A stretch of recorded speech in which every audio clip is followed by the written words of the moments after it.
been given to us, and basically the industry's burning from the inside, and it's burning extremely quickly. And obviously, we don't want this for people. We certainly hate it that people have lost money, and we don't want anything to come off as gloating. But the fact is, this was always a Ponzi, and it was always going to happen.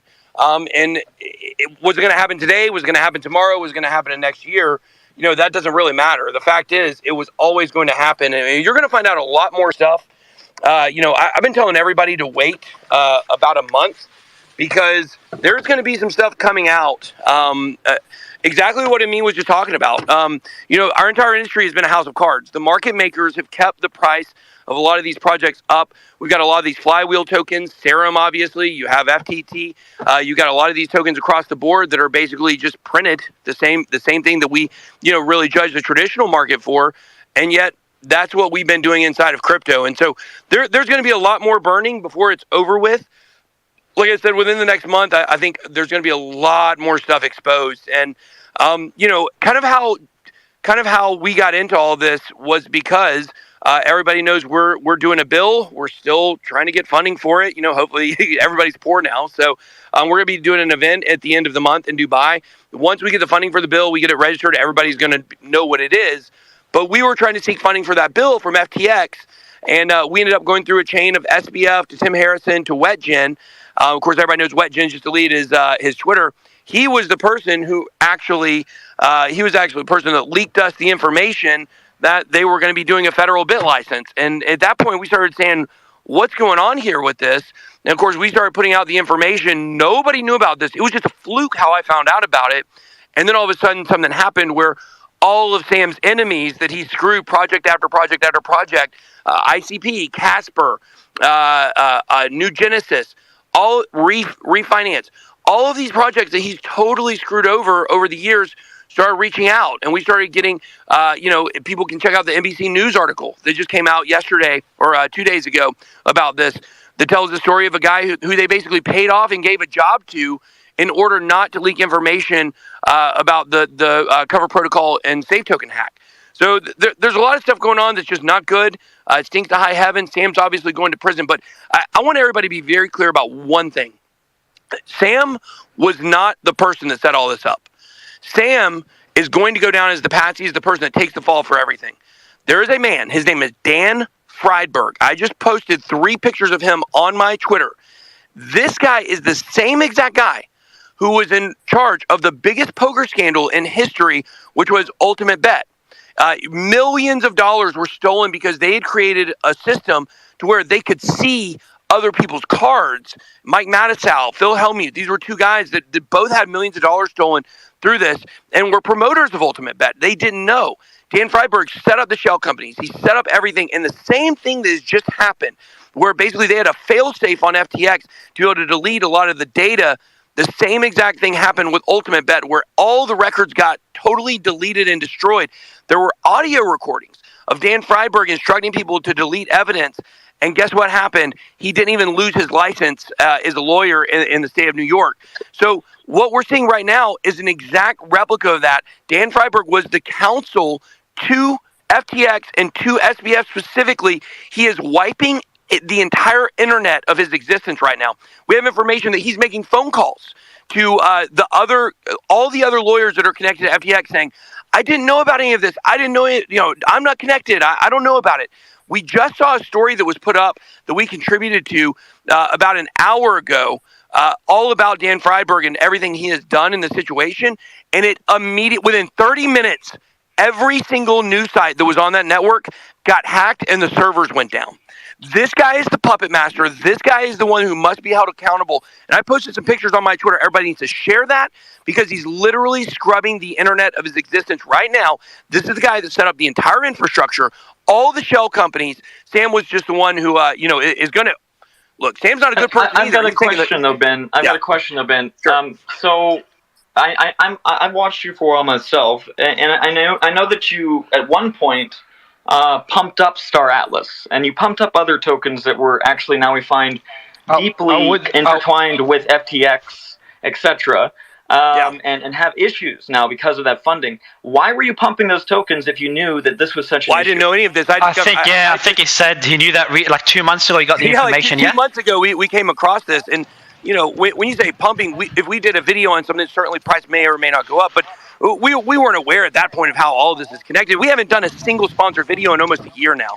So, but to attack me for things that we did 2-3 years ago is not really fair. What we're really doing is we're looking at the future of this industry, and we're all galvanizing together and saying, how can we keep the negativity out? And I would say this, and I've said for a long time, a lot of the reason why I got a lot of flack for a lot of things I did is because I was just freaking naive. I was naive, just like a lot of these companies were naive to what was going on. A lot of these companies that got listed on FTX were naive to what's going to happen. There's a lot of industry players who have been manipulating influencers, projects, companies, wallets, the whole thing for years, and it just now is coming out. And I think the important thing, like I said, is we all move forward together and we create some kind of alliance to keep these people out of crypto. We all care the best. There are some of us that really care about where this industry is going, and over this next 6 months, those people are going to become clear who they are. That's what we need to support. We need to move forward. We don't need to talk about the past or what may have happened 3 years ago, a video that I did that, who knows, what I was manipulating, what I was told, what I was lied about, which is true, but we're not trying to look at the past. We're trying to move forward and get this space where it needs to be. Ben, can I ask you something? Bitboy. Go ahead, Ron. Sorry, really quick. I got him. Hey, Mario, do you remember yesterday in our space how someone told us that the general counsel of FTX confirms that this isn't a hack, that they're actually moving funds into a safe wallet so that the people that are now in charge of the company can direct these funds? Wasn't that the case yesterday? Yeah, it was said, and it was said that you could take that to the bank because that is ironclad. It was said, absolutely. When I heard that, here's the funny thing. When I heard that yesterday, I was like, there's no way in hell that the general counsel, a lawyer of the company, would be making a statement like that. And now Ben is revealing that the general counsel may be deeply involved in all of this scamming. Exactly. It's for sure. That is fucking insane. This has just gone to a whole new level of crazy. Exactly. And this is why this guy is going around telling everybody he's not involved. And I can tell you this, like, he's going to really hate it, but we have audio recordings of him literally telling people to destroy evidence. So he's screwed. We have this evidence. It's going to come out. There's nothing he can do about it. He can scrub the internet all he wants. There are 2 other people involved in this. I cannot remember the person's last name. This was someone who totally believed in Dan Freiberg and has been totally, I've been said or told has been broken down in tears. Ryan Miller is another person who's in charge of the bankruptcy. I've been told Ryan Miller is a good guy. He actually did not know about anything. He was naive, just like a lot of other people were about this. So when you start checking out all the lawyers and seeing their involvement, Dan Freiberg is the one who created all of this. He's done it before. It's so crazy to think. Think about this. Think about how insane it is. Literally, the guy who was in charge of the greatest online poker scandal in history is FTX's general counsel. Now, also taking into consideration the fact how similar it is what we're seeing with FTX to what we saw with Ultimate Bet. Ultimate Bet, the whole thing was they had created something called God Mode. And in God Mode, you could see the other players' cards. You couldn't lose, especially if you got to the river and they tried to bluff. They could not bluff you because you saw the cards. Think about how similar that is to what we're seeing with FTX, to where literally they could see everybody's trades before they happened, and they were able to take advantage of that. It's the exact same thing. So how the similarities between these 2 things are not going to save him. And, it's going to be extremely obvious to people by the time all this stuff comes out who the mastermind was here. And he's been very careful to make sure he's not included with the gang of 4, Caroline, Gary Wang, SBF, and Amy Wu, not to be included in any of those 4. He wants people to see him on the outside of this, but really he's the greatest culprit. And the greatest evidence we ever had, article came out an hour ago. Within 30 minutes, all the servers went down. We're totally hacked. This guy's trying to scrub the internet. We cannot let him get away. What's the article, Ben? There's lots of them. The article. There's lots of them, but they keep being taken down. So you kind of got to chase. Exactly. You've got to chase this article. Yes. The one that's currently live is highstakesdb.com news. That's the one. That's where you got to go now. Yeah. High stakes deep. But I mean, And what does the article essentially states what Ben was telling us, or is there additional information? yeah, Okay. the article says basically what Ben was telling us. But also, I don't think that he's working alone because, as Ben rightly said, No, of course not. there are people above him. This is a guy that has committed this kind of crime, and he's still licensed to be a lawyer in the United States. When that happens, you're not working alone.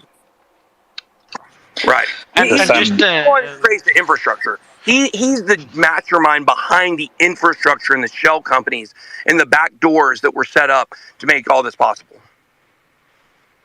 Holy shit. Sam didn't hire a criminal lawyer. He hired a criminal lawyer. Better call Saul. and that adds on to this. Mario. Go ahead, bro. Okay, Ben. Yes. We talk about taking people to jail and reprimanding people, etc.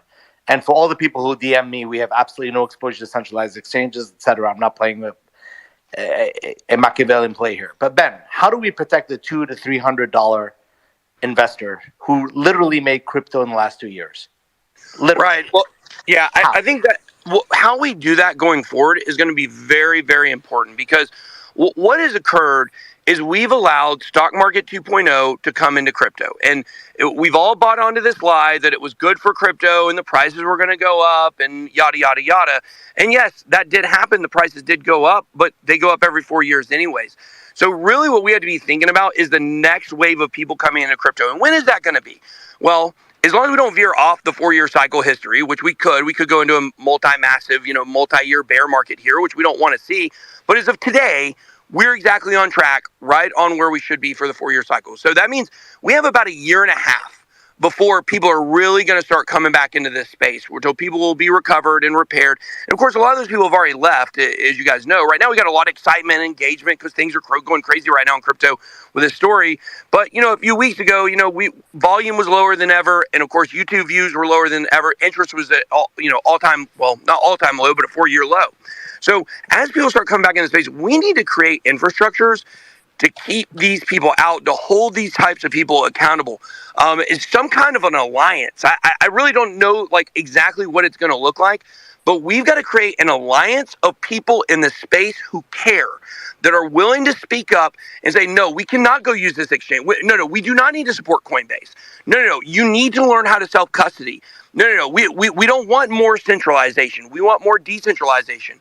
Because really the answer to all of this, ironically, is decentralization. Of course, we know SBF was going to have these meetings with Gary Gensler, and they were trying to close these regulatory loopholes and all this stuff. Of course, now Gary Gensler's trying to spin all that. No, it wasn't true.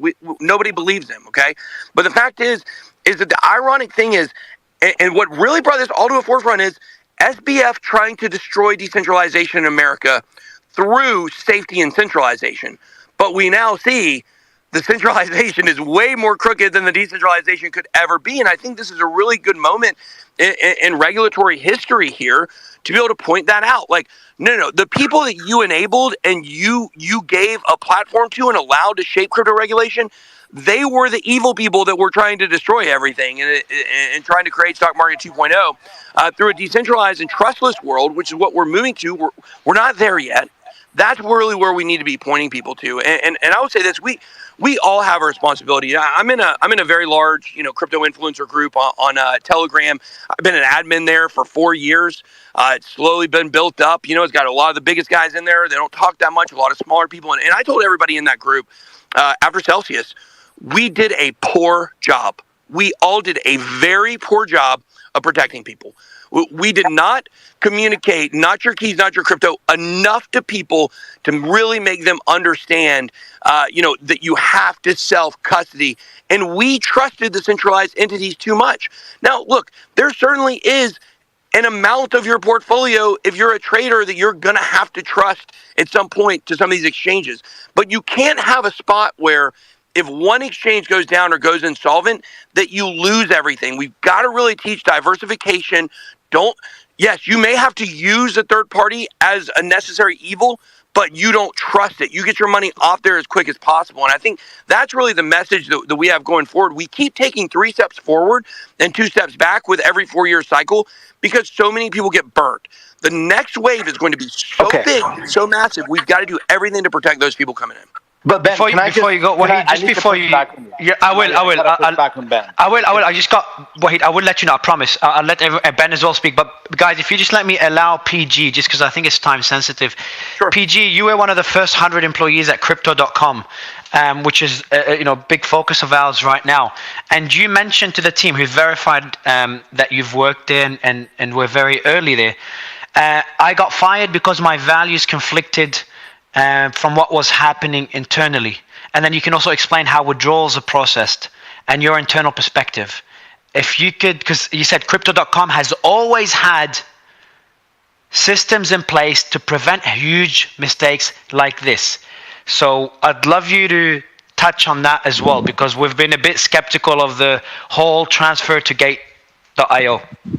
Hey guys, thanks for having me in. Yeah, absolutely. Just a disclosure, I'm actually a shareholder in Crypto.com since I was one of the first people who was onboarded. I'm also part of VM Party DAO. So yeah, but I was one of the first 4 people hired in the Bulgarian office of Crypto.com. And effectively how withdrawals work is when a person requests a withdrawal, it goes through a very complicated system.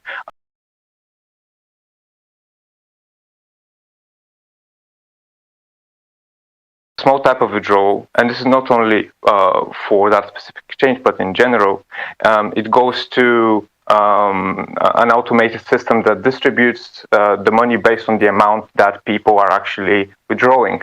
So if you have a withdrawal for, let's say, 0.01 BTC, it will not go to any other team, right? However, if your account is being flagged for one reason or another, let's say if you're trying to withdraw 10 Bitcoins, then that withdrawal will go for manual processing, because the hot wallet that the exchanges have are not infinite. Okay, so the exchanges want to make sure that they can then replenish the hot wallet so it has enough funds for the smaller automated withdrawals.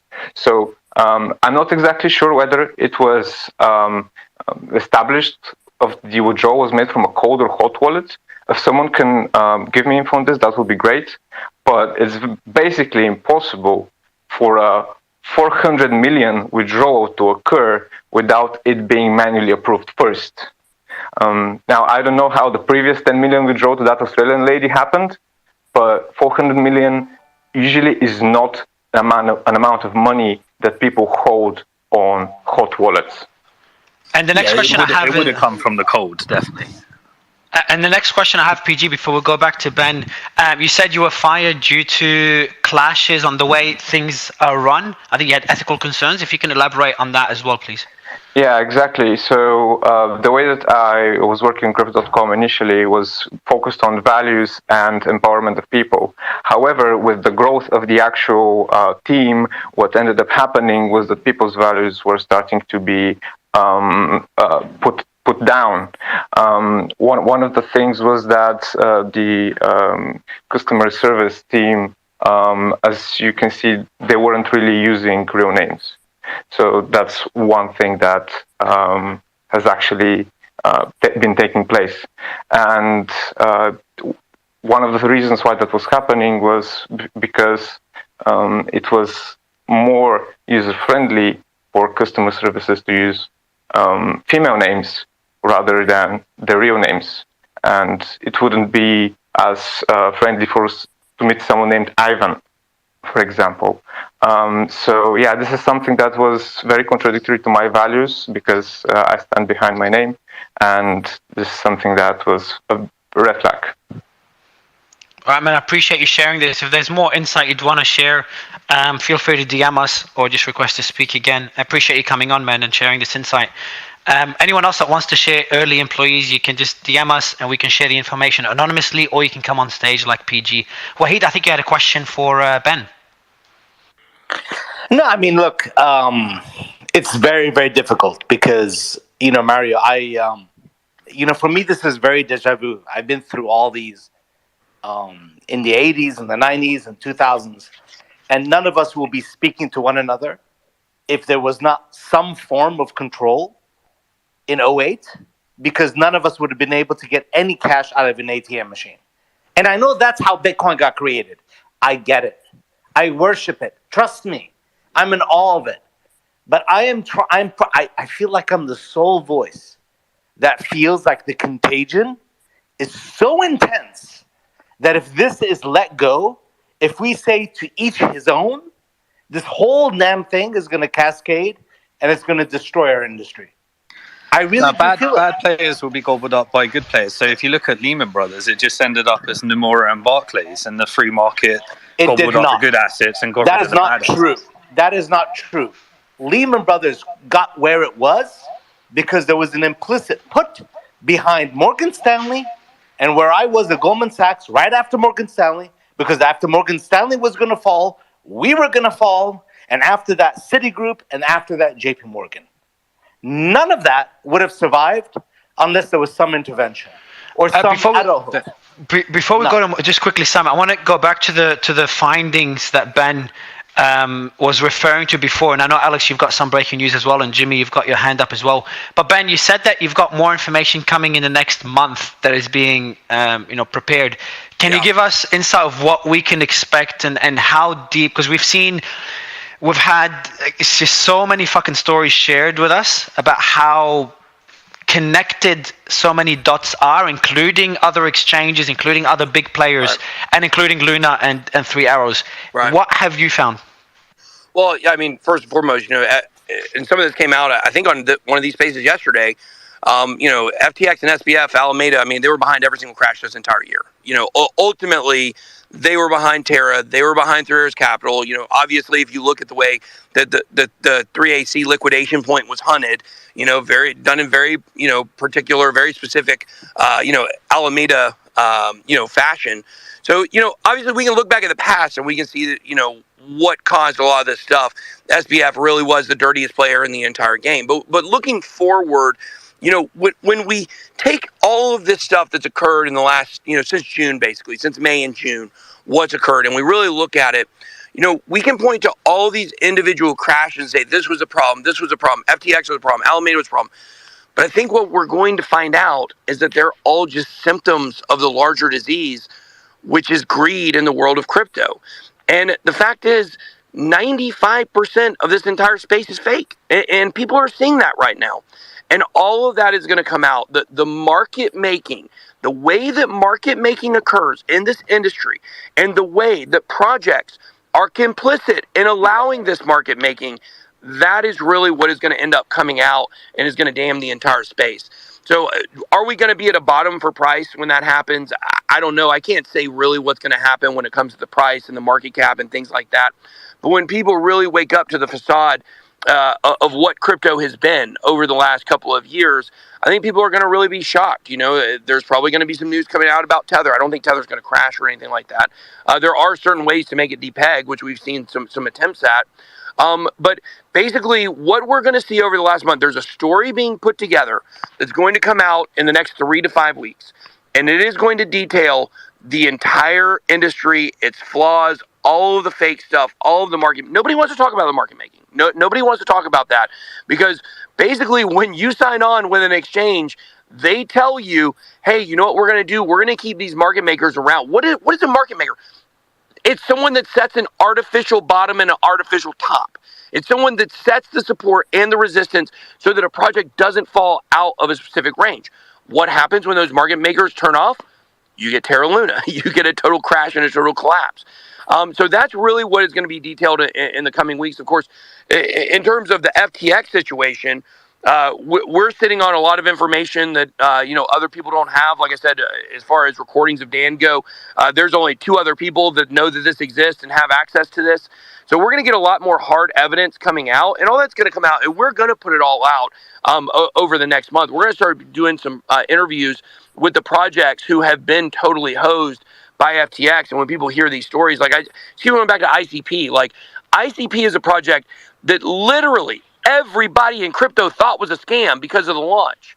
But when you go back knowing the information we have now, and you look at all the stories that were around the launch, you see they all were FTX leaking stuff. They all were FTX dumping the price. And it's very clear to see that now. There's other projects that this occurred to as well. And there are projects out there that won't speak because they got paid hush money. They got paid hush money. There's one project that went to a market cap of $600 million. And you know how much money the founders have? Zero. They don't have, the only money they have is the $2.5 million payoff from FTX that they took to be quiet and not file a lawsuit. So everybody who has been under an NDA or has been filed a lawsuit for hush money over FTX, I think you're going to see a lot of these people start coming forward as well, because what do they have to lose at this point? Who's going to sue them? There's nobody left there to sue them. So that's kind of what we're going to see, and it's going to be very damning on the industry when a lot of this stuff comes out. I mean, I have a question though. I mean, do you feel any responsibility for pumping tokens like, for instance, SCRT, which is now down 93.8%, 87% from its all-time high? What do you mean by pumping a token? Because we did a video explaining what the token is. Well, I mean, I would say yes. Yes, the way that you explained it, the way that you went through it, I would say most of the crypto community objectively would call it pumping. Because we do a video on what a project is. That's pumping. I'm a crypto YouTuber. I'm allowed to talk about crypto. And when we do a video, because we get a lot of people asking for what this coin is, and we explain, we've never owned Secret in our portfolio. And I've never talked to anybody from Secret. But the fact is that before the last 2 months, obviously, we had a much different view on the landscape of crypto, and what's real and what's not real. But no, I don't feel like me doing a video on a project is pumping a coin. I can't help it if people see that video and it raises awareness and they go make decision A or B for it. Pumping a project implies that, number one, I've got some kind of motivation to do that. Number two, I've got some kind of financial incentive to do that. Or number three, I'm secretly doing it for another purpose, and none of those things are true. So no, I don't feel a responsibility for that. If people make certain decisions based upon informational videos, then that's on them. Now, look, we go back. I mean, but don't we have a responsibility as people? Like, we're up here on this stage. We're hosting this stage up here. Right. Mario has been hosting a stage with Kim for a long time. And Kim, I'd love to hear your points. Chip in here for a minute, because this is going off rail. Anyone who's made any recommendation for any crypto 6 months ago is in the same situation as Ben. So exactly. Let's just stick to the story here. It just feels like for whatever reason, like you just want to purposely attack me and come up with reasons to attack me. I don't know why you want to try to damage my credibility when nobody's been more correct about this than I have. And I can promise you, we saved more people's money over this FTX situation than ever was lost from anybody that bought a coin or did whatever. So I think we paid our penance for what you're talking about 2-3 years ago. We paid our penance and we're trying to move forward. I wish you guys would allow us to do that. Jimmy, you've got you wanted to speak, Jimmy? Yes, sir. Thank you for allowing me to speak. So look, Ben, I 100% agree with you in regards to, like, I don't think anybody that's a crypto influencer has the access or tools to even do the level of due diligence required to protect all investors from criminal activity, right? I think that's asking a lot. And I also, but I also want to point out what happens when bad things happen and how you respond to that. Pompliano on the Bitcoin side is being dragged because he was a big proponent for BlockFi. Right. But I think the big difference though with Pomp is Pomp leaves all of his money on that exchange and goes down with the ship, right? Because he's aware of just how big and important his voice is, that people do look to him as an authority and they trust his voice and they make decisions based on his voice. And I think the critique that I would make is, what happens when bad things happen, right? Do you give the money back that you're paid? When you talk about something or cover something, do you take the L that a lot of the people that watch you take? And if you don't, I think that's really important to speak about because you're so trusted in the space.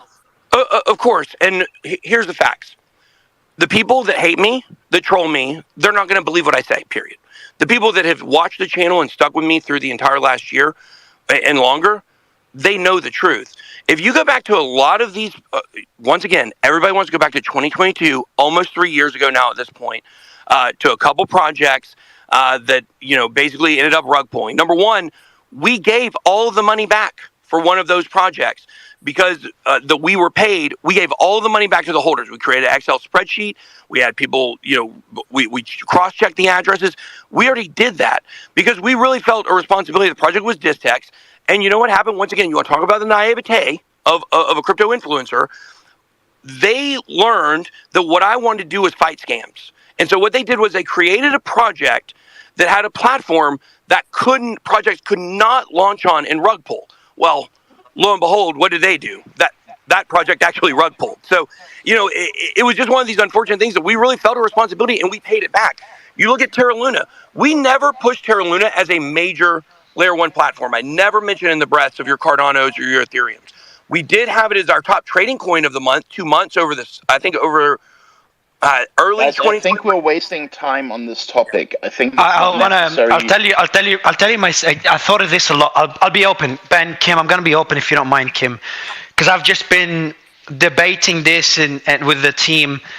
And I want to try to do it as objectively and transparently as possible. On one side, the focus of this is FTX. Right. And I don't know much about Ben. I hear his name everywhere because he's a very influential voice in the space. But I don't know about the allegations. At the same time, I've been pretty vocal towards a lot of the influencers that hype up projects and then dump their tokens. And Kim, I know this is irrelevant, but I'm getting a lot of heat to at least bring it up. And I think, Ben, you know where I'm coming from. So a good way to position this where it's relevant to the topic now and it's very fair to Ben and it's fair to the people that are critical is everyone that's on stage right now, we're all focused on what's going to happen next, who's involved in the whole FTX saga, which domino's going to fall next, to try to protect users and try to bring transparency to the space. And we've had a lot of regulators listen to this. Now, if regulators come in and see us talk about shitcoins and stuff, they'll be like, all right, it's going to turn them off further. On the other hand, Ben, would it be fair to say that, and correct me if you disagree, and I'm trying to be very fair and objective. Yeah. Would it be fair to kind of summarize the past and with this sentence? Mistakes were made. I don't know intentional or not, because that's obviously you're the only one that knows that. Mistakes were made. Would you agree that you've made mistakes without going into detail, and you agree that you regret not some of the things you said, but some of the general sentiment you had? Beyond just an empty apology, like the way that, and you said that earlier, that influencers didn't do enough. Would you put yourself in that basket? Would you say influencers could have done more? They couldn't, shilling tokens with, and then selling your tokens and guaranteeing profits. I'm not saying you're guaranteed. I'm not sure if you have or not. Right. All these things and you know what I'm referring to. There's things that were done where in the heat of the moment, a lot of money involved. Would you say that, what would you say towards that, just for the people that are critical? Yeah, sure, of course. We put out a video, I believe, two Sundays, doing a sponsored promotional video regarding a token or a coin. I don't think they should ever be done again. I encourage all crypto influencers to never do sponsored content for a token or a coin that has a speculative price attached to it. So I've taken responsibility for that.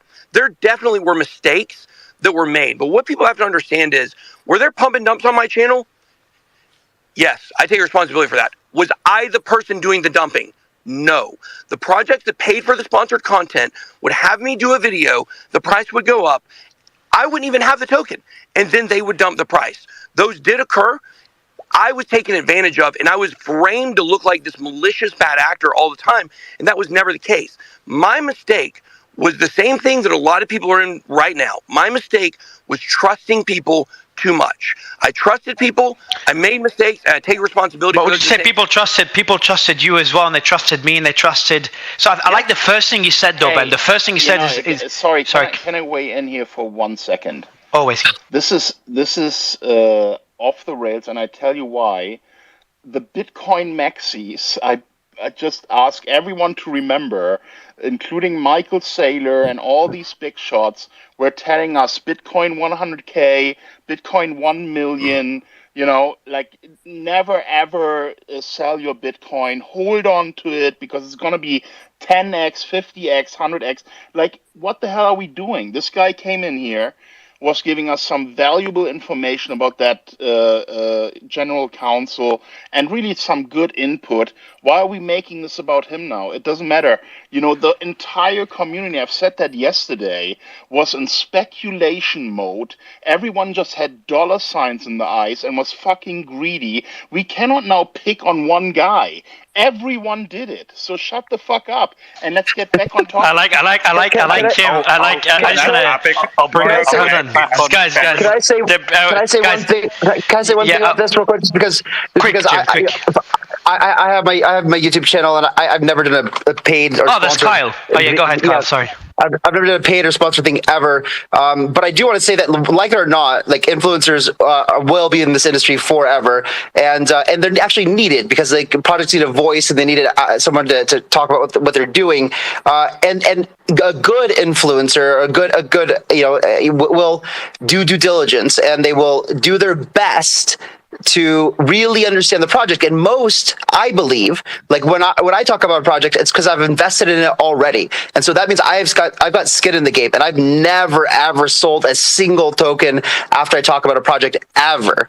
But we get things wrong sometimes, just like VCs, right? If Alameda or A16Z puts their label on something, that means that people are bullish, and then they're going to go out and buy this thing just because they see that logo on it. But guess what? They get these things wrong too, right? And no one's going after them and saying, well, that didn't work out, so you guys should be responsible, right? It's the same exact thing that happens. And so like, I just think that we need to make sure that the people who are doing good in the industry, the influencers who are doing due diligence and talk about good projects, they're going to get things wrong once in a while, right? By the way, we've got the founder of Kraken. If we're moving on to regulations, you can't actually have affiliate schemes. So as a regulated securities business, we're only allowed to pay other regulated securities businesses. So if we're moving over to regulations, you have to actually know how to sell those products in the future with full disclosures and all that stuff. So the industry we're in right now,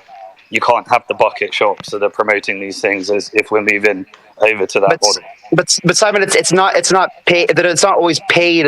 Like I've never been paid to talk about any project. I talk about projects that I think are interesting or that I invest into. Is that going to be illegal as well? Well, no. You could just like media can talk about stocks and shares, but if you actually in order to receive transaction-based compensation, that's a regulated activity. And so if you're dealing with a security here, then you actually have to be authorized and have your exams and everything in order to promote those things. So, and just guys, I will say before Alex jumps in, the CEO and co-founder, I think, the co-founder and CEO of Kraken FX, Kraken Jesse? Exchange, Jesse Powell. Yes, I'm trying to bring you up, Jesse.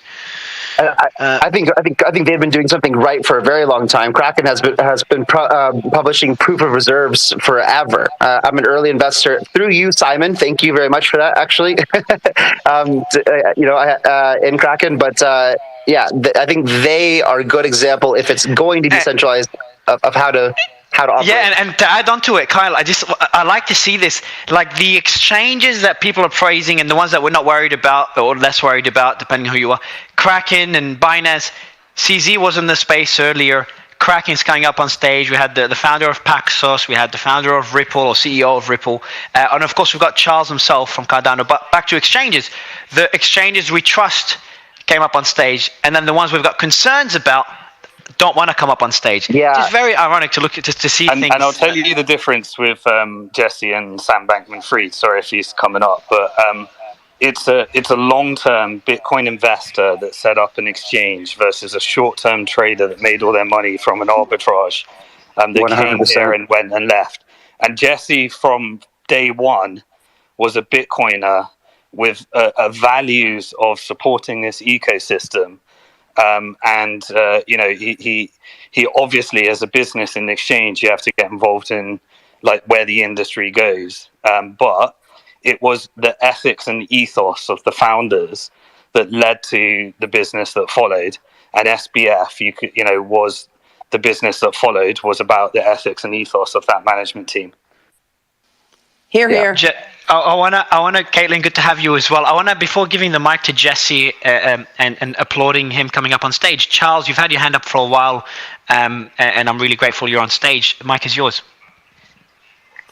Thanks, guys. I was trying to pivot a bit from the whole BitBoy conversation and influencers and these things. There's a broader question here, which is, where do we go from here? You see, FTX, it's going to be something that's discussed for a long time. There's likely going to be congressional hearings about it. The FBI is going to look into it. All kinds of actors are going to look into it. And they're going to find all kinds of dirt, not just with FTX, but transitive connections to basically everybody who is on the institutional side who's played with crypto, because there's just so much money flowing through those channels. And we have a big decision to make. Do we continue doubling down as an industry in this direction and just bail people out, or provide people some people a free pass and say, well, we fixed all the exchanges now and this new magic regulation is going to make everything better? Or do we recognize that at the core of all of this is people? And at the end of the rainbow, people will always let you down. People will always make mistakes. They will deceive you. People will lie to you. People will get corrupted. People get old. People get dementia. Things happen. And the point of the technology that this industry has been asserting that it works on, sometimes legitimately, sometimes not so much, is to get people out of the process. So if we want to move forward and be productive, what we need to do is take a list of everywhere people can screw you, and then ask ourselves, can we come up with a protocol or a piece of technology that gets rid of the people that can screw you in this particular process? If you just introduce a regulatory layer, the problem with that is that a human being is involved in that regulation and that oversight. And they have prosecutorial discretion, and sometimes they let things slide, sometimes they're incompetent, sometimes they're political hack jobs and they don't investigate people who should be investigated. Sometimes they get bribed, sometimes they're friends with people and they don't look into their friends, or they let their friends get off with a free pass. We saw that in 2008. How many CEOs went to jail, even when their emails were, their trading desks were saying, can't believe we just dumped this crap on people? And there was a congressional hearing. They dragged the CEOs there. They read the emails out. The outrage was there. And at the end of the rainbow, who was put in charge of trying to fix all of it? Timothy Geithner and all these other guys who were just right in the swamp with everyone else. You see, so this is the moment the industry needs to take a step back and ask ourselves, do we actually want to finally solve this problem and get all the consumers, the retail investors, everybody into decentralized things where instead of don't be evil, it's can't be evil? Or is this the moment where we try to find a way to save all these centralized actors and just change the names and the suits and just pretend like somehow it's solved? Because the next crisis is going to be bigger. We're at $3 trillion this round. The last time it was a few $100 billion. The next one will be 10 trillion or 20 trillion. And at that point, the regulators will get so tired of it, they'll say, just hand it all to BlackRock. This is it. And this is the moment for the industry to decide. I agree with Charles 100% on this one, and this is what I've been talking about for a very long time. But maybe Caitlin can chime in on this. But a lot of people are looking to regulators to help our space out, and I think that there's some delusion there and how effective that actually is. But what people don't realize is that regulation has been incredibly effective when it comes down to national and regional levels. But on a global level, when you've got actors all over the world creating protocols or primitives or centralized products or whatever it is that happen to become popular and have users from all over the world, it is literally impossible for any regulator in any country to actually regulate or govern that protocol or the actions that are happening from those founders. And so I think, personally, this is what I've been advocating for a long time. Breaking news that just came through. This is from Cointelegraph. Just quickly, sorry, Kyle. Well, just let me tell Kyle he doesn't know. And whenever there's breaking news, he just jumps in, no matter who's talking, including me. Also, I've got breaking news as well right after chat. Right. But I'll let you go with yours first. All right. So the first one is that Plaid has now suspended FTX.US access to user data after concerning reports. They said that they suspended access to their products as of 11/11/22 at approximately 10:30 p.m. Pacific time. They can no longer FTX can no longer retrieve any financial information via Plaid. Now, there's an interesting piece of this is we were seeing rumors online yesterday, and so I didn't bring these up. These were unconfirmed rumors. There were rumors online yesterday that people's credit cards were attempted to begin getting access by FTX US. This would appear to be basically confirming that Plaid sees that as an actual true concern and then therefore then restricted all that access out. So it looks like there may be more to the story too here on FTX attempting to pull money from people's accounts and financial data. So keep that in mind. That's fucking insane. And my breaking news talking about regulators is now confirmed that Mick Mulvaney, former chief of staff and head of the budget committee, will join us tomorrow 9 p.m. GST, so which is about the same time, about an hour and a half from now.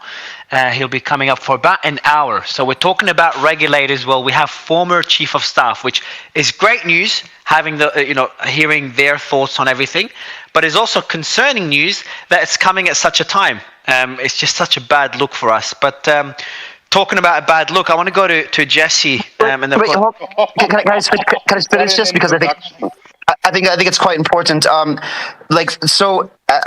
A lot of I saw some information that maybe FTX moved or unlocked some of the FTT tokens that in Q2 when Alameda probably went under. That was ahead of when it should have been unlocked, right? And the thing is that as long as and that was billions of dollars worth of FTT tokens that shouldn't have been in circulation that then were in circulation, used for collateral. And this kind of stuff happens in this space all the time. Projects have the ability to upgrade their contracts, really change vesting schedules, and they're often selling into retail before they're supposed to, according to the published token economics documents. So these are agreements that essentially that they're making with the public, with VCs, with advisors, with their teams, of saying, hey, this is how our tokens are going to unlock. And this is being abused like you wouldn't believe. I mean, on every single level, on almost all projects. And there's no way that regulators could actually get a hold of this thing on a global level.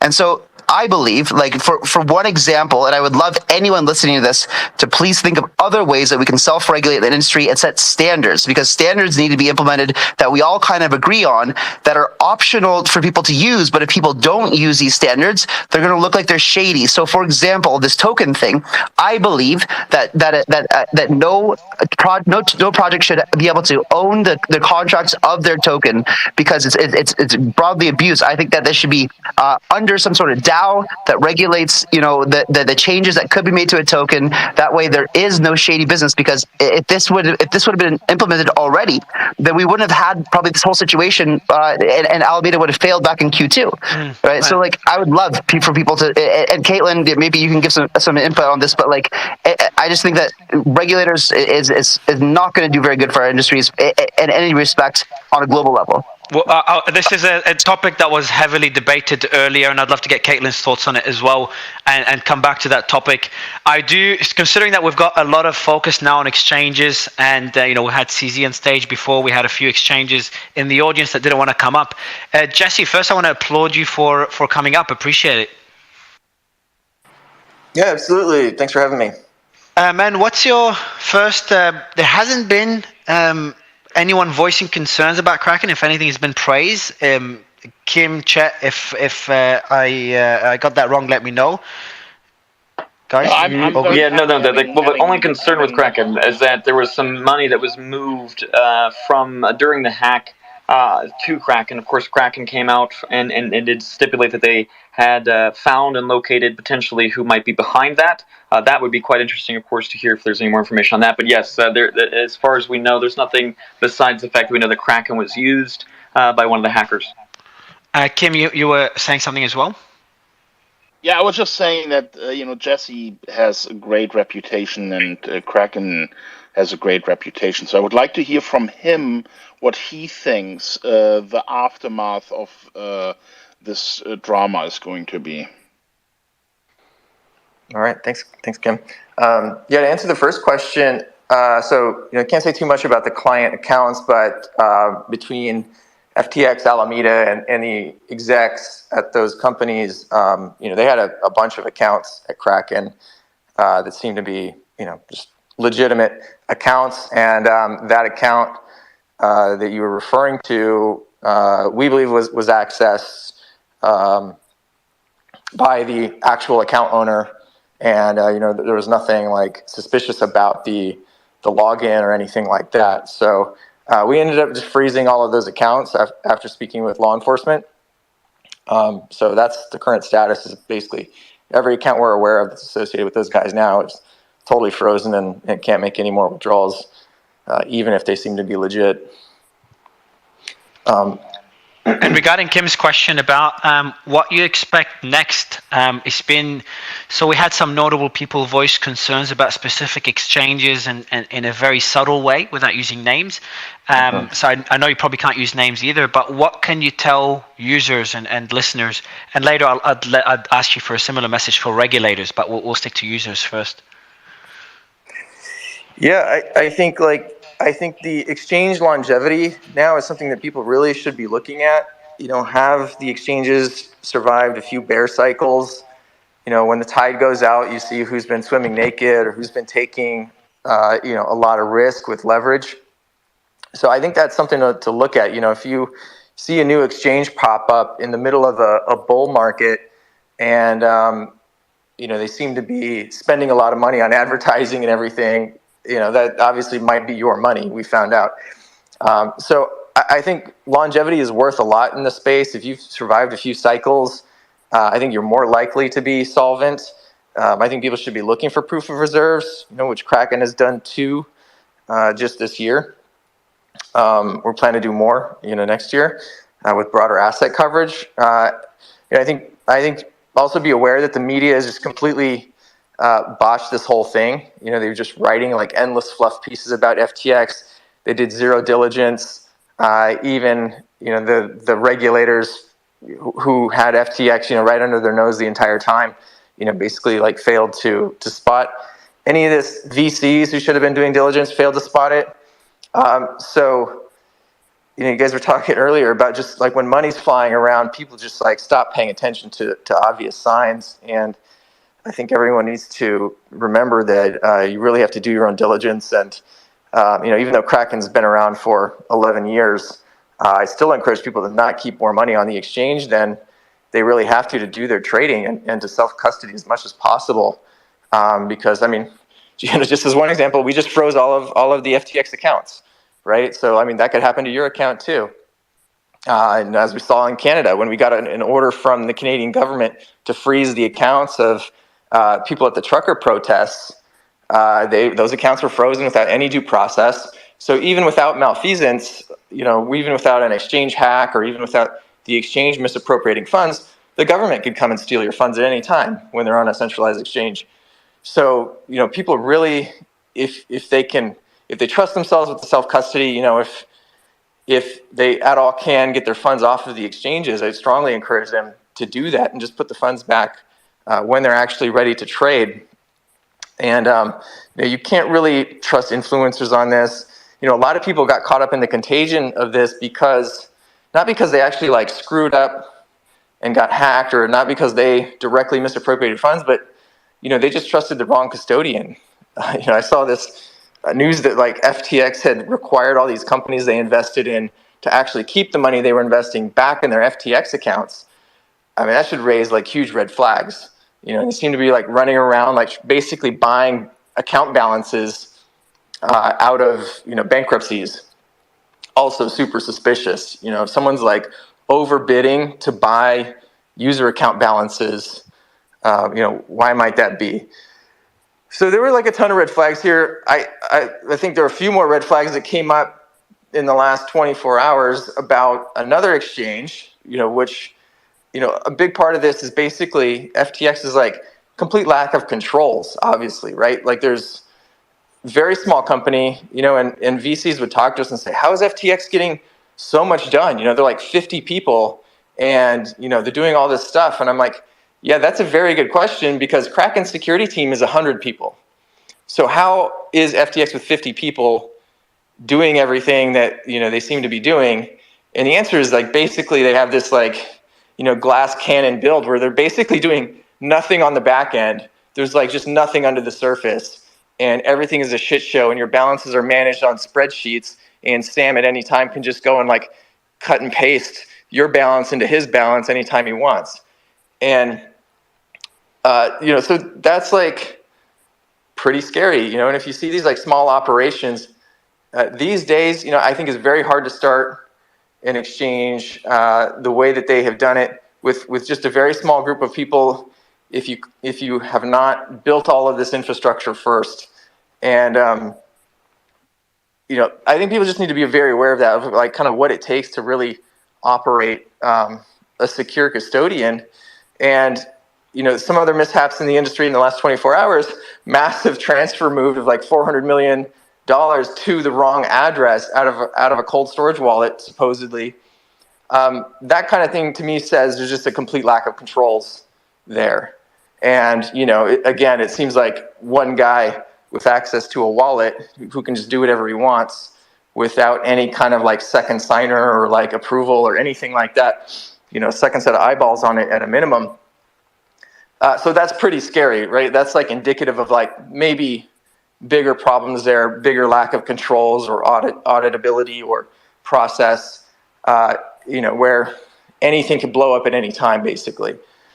So I encourage people to like look at these red flags and you know, decide whether they want to stick around at a venue like that and roll the dice, or you know, maybe move their coins to somebody that has proven to be reliable over a longer period of time, or just get the hell out. Just get your coins off and put them in your own wallet. I mean, at this point, we don't know where the contagion is going to spread to next. So, you know, I think the safest bet is to get your coins out, especially for any platform that has been doing like a significant amount of lending. Anyone that might be like heavily over leveraged, you know, that might be running a hedge fund that might have been borrowing or lending tons of coins.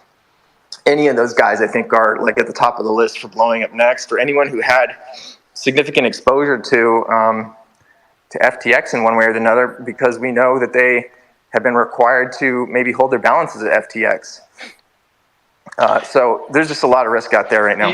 One point you mentioned, I've got a question about how most of us didn't connect the dots. We had concerns, you know, CZ, I don't know if you mentioned it on the space or someone else mentioned it, someone else mentioned CZ had concerns with Sam, but I don't know when that was. I know that Elon got those bad vibes, and I can't remember who else mentioned that they got bad vibes from Sam, the regulator in Saudi Arabia, that FTX was trying to get a license there, had bad vibes from him. But we seem to have missed that as a community. Why do you think that is, Jesse? It's a very good question. You know, I think that there was money to be made on FTX, maybe because they were market making unprofitably and giving money away.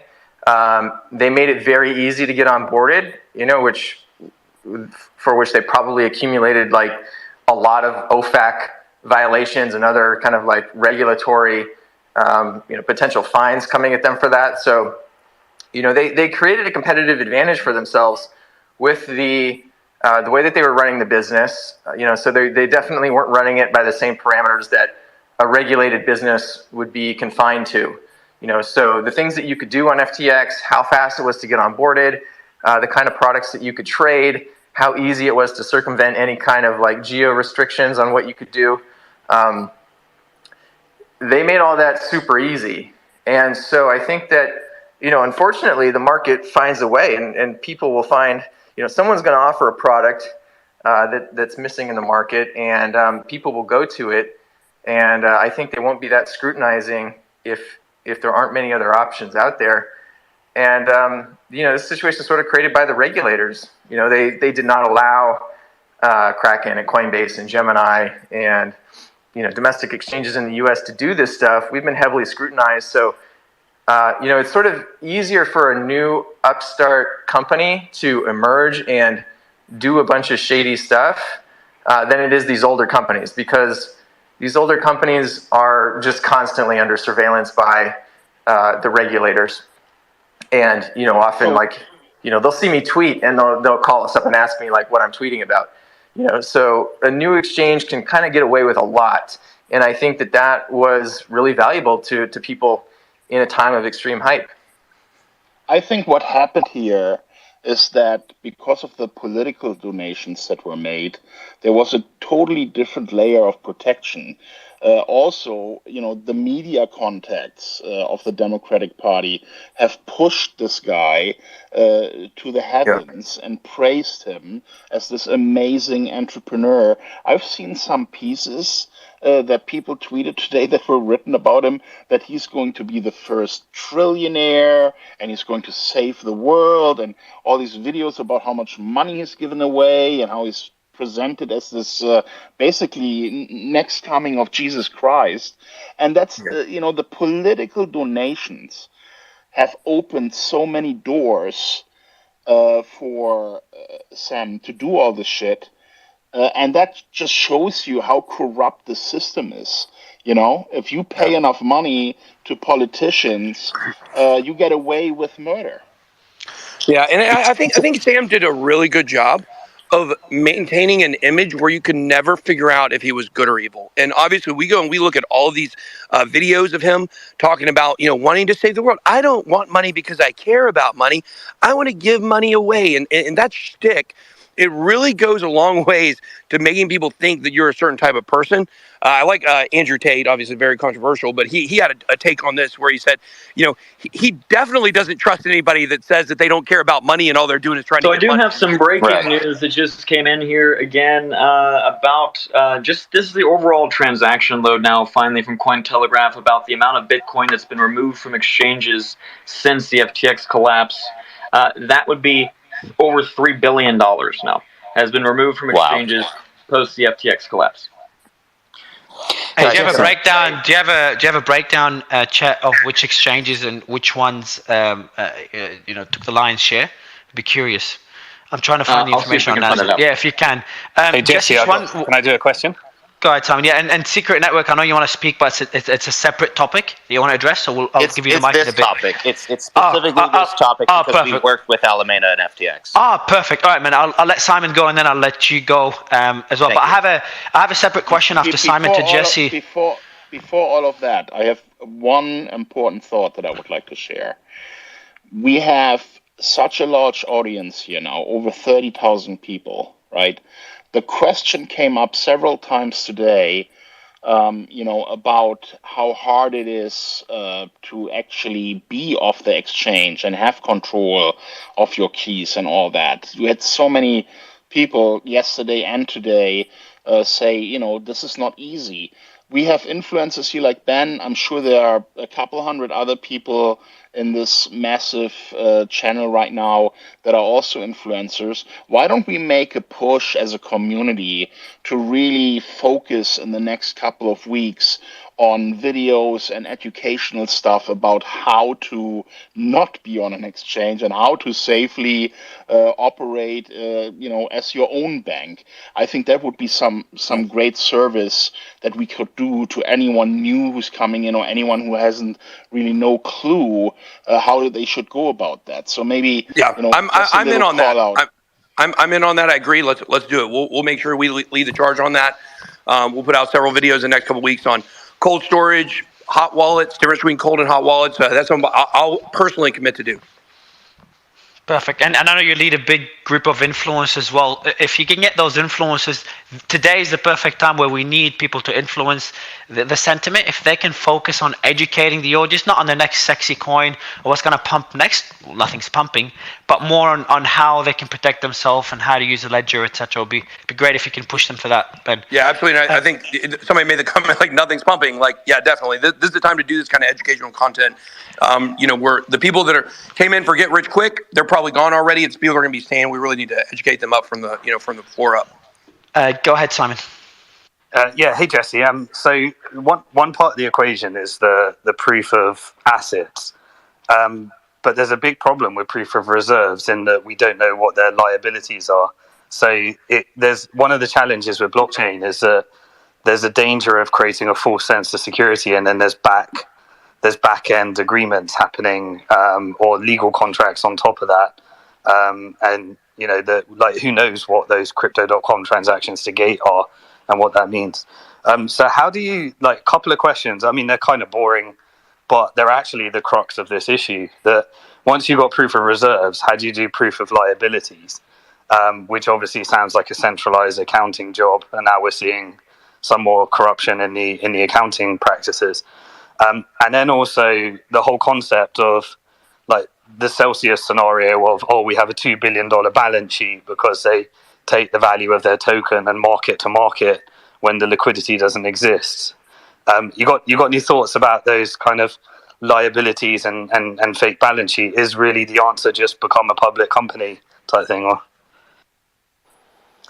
yeah, I mean, you can still scam people after you become a public company, but as you said, you can't really prove a negative with your liabilities. You kind of have to rely on an auditor or some other. I mean, even the auditors of Enron obviously screwed this up, right? So it's really hard to, I think, completely understand what the liabilities are, and it's sort of a thing where I think you just have to look at a business over a period of time to try to understand, are they able to kind of keep the thing going? And that's really, I think, the best thing you can look at. You can't, with the proof of reserves, it proves that you have what you owe to your clients, at least at that point in time for the snapshot. And the more often you can do that, I think the harder it is to pull off. And if you have a ton of extra liabilities out there that you haven't stated, I think those just become maybe harder to manage over time as well. And if you continue to publish proof of reserves, the people that you hold those liabilities with, I think, might be more likely to come out and say something as well if they see that maybe you don't have the reserves that you said you did when you were taking the loan from them or whatever it is. So I think it kind of helps with those liabilities as well, just get some transparency around what you actually have. And you're totally right about these tokens like FTT, where you just make up a number and you put a dollar value on it and you try to defend that in a very illiquid market, and you use that as collateral to make yourself loans out of the client balances and stuff like that, and just say that it all kind of evens out in terms of dollars. Obviously that's super shady, and the whole arrangement with Alameda and FTT and having their own token that they were moving around and trading was already a very suspicious setup. And I think we should look at other companies that are both holding client balances and have their own coin, and ask whether they might be using that coin as collateral to borrow from their client balances. Jesse, you mentioned, I want to bring up quickly the point of the transaction that we saw earlier that kind of triggered this, plus Kim's message to start the space again. The Crypto.com transfer to Gate. That we've had an insider at Crypto.com come on earlier, one of the first 100 employees. We've also had another entity that uses the same process or the same software or whatever it was as Crypto.com. They're going to come back and speak. For me, every single indicator and every person that comes up and speaks, it's a red flag. It's a very concerning red flag on what. And another person also mentioned they had various licenses and they needed to abide by various requirements that wouldn't allow for something like this to happen. The question is more broad, though. How many more exchanges could we expect to fall? And I'm not talking about Crypto.com in this case. I'm talking about in general. And if we missed the mess with FTX, the one that most of us trusted and was up there with Binance, FTX, Kraken as the three exchanges to trust, that was the narrative a few days ago. If we missed FTX, how many more are going to be falling over the next few days and weeks? Because I have a feeling Chet is going to jump in as I speak and say, breaking news, XYZ exchange is now frozen withdrawals. Actually, what I was about to break in with was, I'm not sure if this was covered while I was asleep, so I'm going to cover it anyways. The Bahamian securities regulator did not order the FTX to open local withdrawals to Bahamian citizens, as was reported prior. FTX had claimed that they had opened up the withdrawals for that to be the case, or to go to Bahamian citizens, that they were abiding by Bahamian law. The Bahamian regulatory authorities said, no, that's not true. it's cataclysmic, not true, and those funds can be taken back and will be taken back. So that is something, in case you all were not aware of it, that is key to know here in this case, because that means that FTX was in the process of this even before the hack happened. We're already violating laws. We're already violating the way this was supposed to happen in the bankruptcy proceedings. Yeah, who knows if the hack is even a true story? You know, like, they may have just like orchestrated this hack on themselves in order to come up with a reason why you can't trust the records or the logs. That's it. That's it. 100%. I was told a week ago there was a fail-safe built in within FTX to execute this. So this 100% what you're saying is true. This was not a hack from outside. You're saying, Ben, you're saying you have reports, Ben, that was already built into FTX as a fail-safe? Yes, absolutely. I was told a week ago that when everything started happening, I know I went on Twitter talking about, it must be Sam. Well, in a roundabout way it was. But I was pointed back to that conversation that I had a week ago, because once again, if we go back to Dan Friedberg, however you say it, this is his MO. This is exactly the same thing he did with Absolute Poker and Ultimate Bet. This is how they operate. It was all to clean the books, so more of the records can not be seen, in the investigation. So that's 100% what this was. Mario, can I comment on this? Because again, like we worked with these individuals. So I can tell you that basically everything, if they said left, then the answer was right. If they said black, then the answer was white. And once somebody tells you enough things enough times and says it's the truth, you can safely assume that every new truth is a lie. Because from the perspective of the projects and the builders who were forced to kind of work in these toxic systems, like we've been building since 2017, but Alameda showed up and suddenly all the incentives got completely warped. The way that projects were forced to work with Alameda was that essentially Alameda was listing FTX perps and taking positions against any of the tokens that they received for market making deals, any of the things that they told projects they would need to do, like store project balances and funds on FTX as an exchange, which then became the collateral that they were using. Again, like, it was a complete Ponzi, but they dominated enough of the system. And the system includes the social system, the communication systems, everybody believing their version of the narrative. They controlled enough of that communication. They sponsored so many podcasts, including Up Only, and they just had their name, their good brand on so many storytellers. Plus, they had leverage with every project because they had their fingers into every project who needed their liquidity making services or that needed FTX perps to have some kind of liquidity, even as they took position against those same projects. Like, consistently, if you hear something is left, believe that it's right. If you hear it's white, believe it's black. Anything that comes out of FTX Alameda at this stage and any prior statements, it's not just that we should assume we should ignore it. You should safely assume the opposite. Yeah, he hit the nail on the head. Every single thing he said is what every project we've talked to has explained to us. And all this was right under our noses the entire time, and everybody missed it. So I'm getting an exchange is about to come up on stage. We're trying to bring him up on stage. Please need handle. Mario, can I ask my question to Ben while we still have him here? Yeah, sure, man. And then I want to give the mic to Bill, Fubar, and Dima. But go ahead, Alex. Thanks, Mario. Ben, so I know you've been doing like a lot of research into, specifically the general counsel who was involved with FTX. I was doing a little digging on my own, and when Ultimate Bets came up, it reminded me of, I think it was like Chico Crypto or someone had covered, but Ultimate Bets was owned by a company called MEXC Software, and so on their legal team was two people. It was Daniel Friedberg, who is involved with FTX. But then also Stuart Hoegner. And Stuart Hoegner was the general counsel of Tether. It is now the general counsel of Bitfinex. And as I was looking deeper, I saw, just based on the flows of Tether, that from late 2020 to the end of 2021, about 2/3 of all Tether printed went to two companies. One of them was Alameda, and the other was Cumberland. And then I guess just the last thing, tying this all together, obviously Bitfinex and Tether have a history of their own.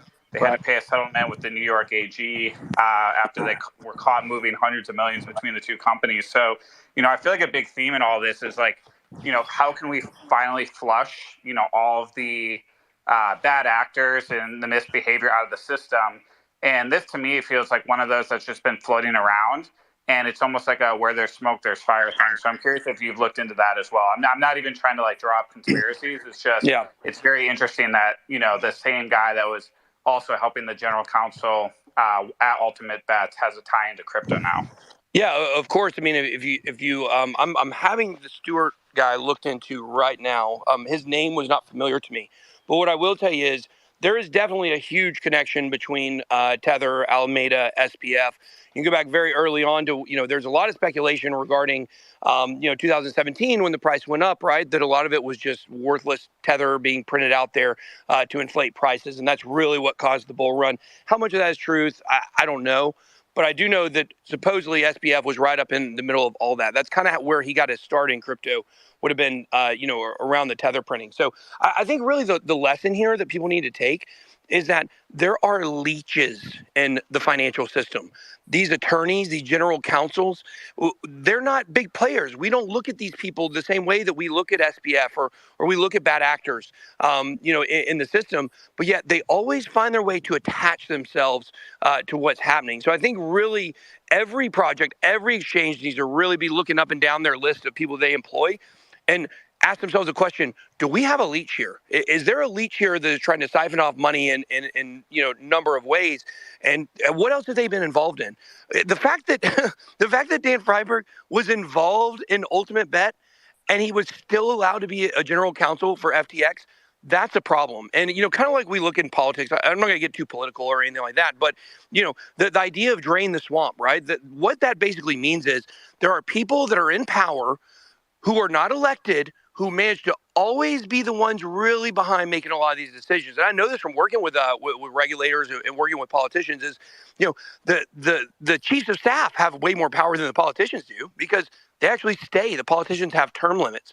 So, look at the way the system works in politics and say, like, how do we uproot a lot of these people that aren't voted in, that have been there forever, that are the real snakes? I think we got to ask the same thing in crypto.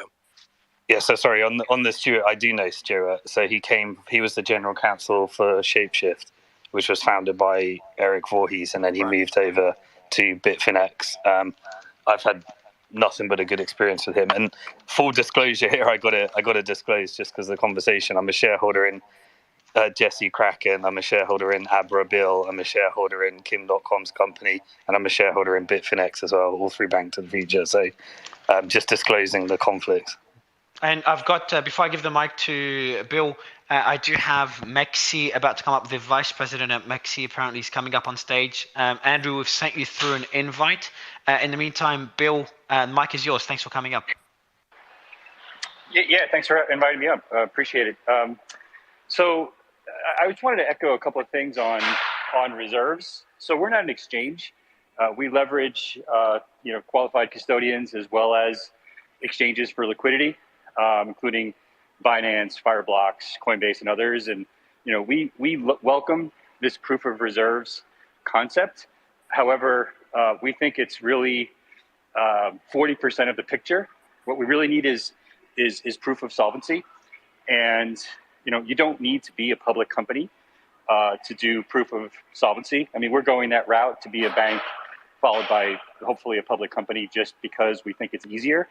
And the irony of that statement is not lost on me, to convince the public that you are solvent on an ongoing basis. But we think it's incumbent on every centralized exchange to bite the bullet and accept that they're a centralized actor and start publishing full proof of solvency. And anyone who is not willing to sign up for that either is not being forthright with reality or is hiding something else.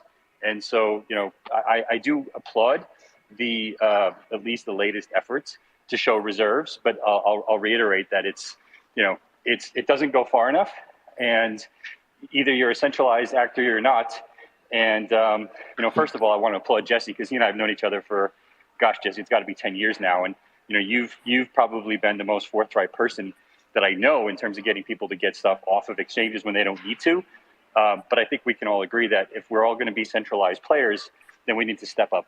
And to me, this is one of the key issues to getting there, and probably would have surfaced a lot of issues earlier, including issues with other exchanges that people are questioning now because we see all this money moving around, and nobody really understands why.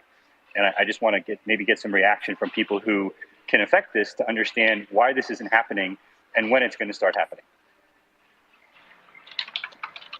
Hey Bill, could you help us? Do you have instant withdrawals on your platform, or when people are they investing for terms?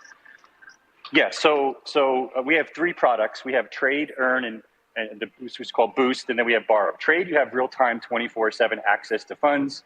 We maintain 100% reserves on Binance and Fireblocks, and we're talking to Binance for a way to publish that, because for us it's an omnibus account.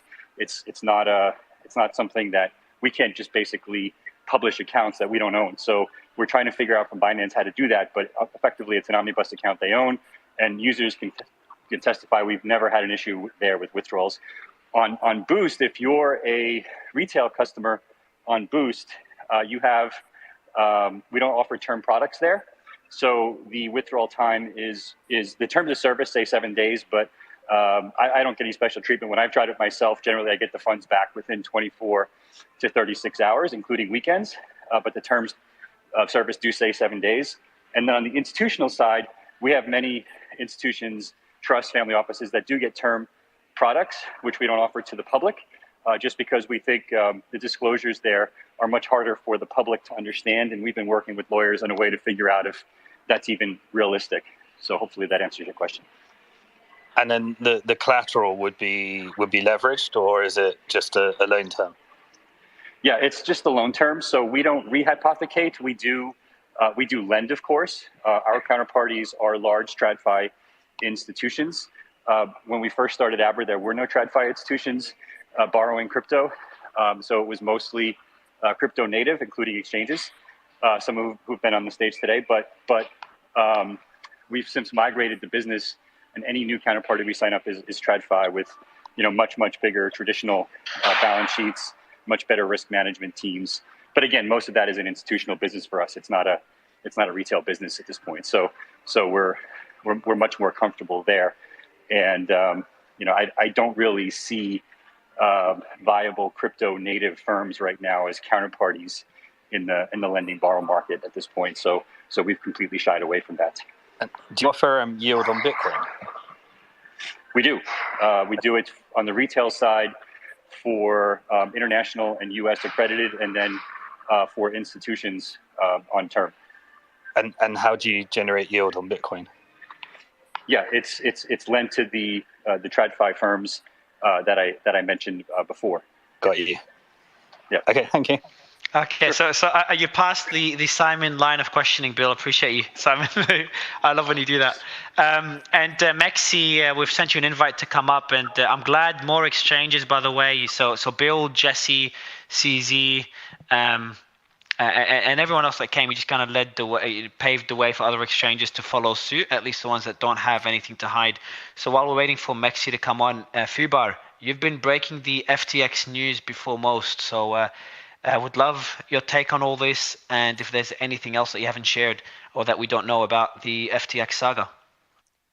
Yeah, thanks for having me. First off, I just want to say, Jesse, huge fan of pushing self-custody, even when it's directly against centralized exchange business. I think that's one of the most aligned things I've seen out there, and yeah, just tremendously principled. So let me just say real quick that, I mean, from our perspective, balances are a liability. If you're not trading with your funds, it's just strictly dangerous for us, right? Like, we don't get paid to just hold your balance for you. We don't have a fee that accrues on account balances or anything like that. So from our perspective, it's just like a risk that we don't need too. Like, we don't benefit at all from having your balance on the exchange. So, there's really, from our perspective, no reason to have it there. And if anyone is asking you to deposit funds, they're trying to accrue balances, you have to ask, what are they doing with those balances? Because they got to be making money off them somehow. Otherwise, they would just see it as a liability. Yeah, and I've been thinking a lot about, I do think, while full decentralization is absolutely the end state, there are a lot of steps along this path of building an alternative financial system that do require handholding, and I think and custodial centralized intermediaries are a boon for a lot of people. So I've been doing a lot of thinking around what is the optimal model that prevents blowups and fraud and failure cases like this that we've seen over and over again in the past couple of weeks. There was a discussion about proof of reserves earlier, which I think is a wonderful step in the right direction. Just transparency on how much money do you have and where is it and how is it moving and why was it moving. That alone has, I think, that alone has uncovered a lot of key information, such as, for example, one exchange, very poor cold storage requirements. That's a useful piece of information for users. On another, if you'd known that half their balance sheet was marked up FTT and Serum, then I think that would have been a wonderful warning sign as well. But it's also not the full picture, as a lot of people have said. Who cares if you have $5 billion in deposits if you've signed senior credit lines superior to user creditor rights that mean that $5 billion isn't going to get back to users anyways? So I've been on the proof of liabilities line. I've been thinking through a couple different approaches. I mean, the first obviously is get on-chain guarantees in an Aave/Maker/MIM style way, where there's no way you can give funds away, period. I think that probably is the right end state, but it can be tough when it comes to multi-chain assets and how that looks. This can't just be an Ethereum L2. But on top of that, are there legal vehicles that make it impossible to have any credit lines senior to user deposits? It feels like that is square one for the space. So how do you ensure the user deposits are the most senior credit of all? So I've found that some companies are abusing this, because if you look at the model in the US, and there's overlap with Europe, there's banks, there's trusts, and there's money transmitters. And money transmitters are effectively similar to e-money companies in Europe and other jurisdictions, okay?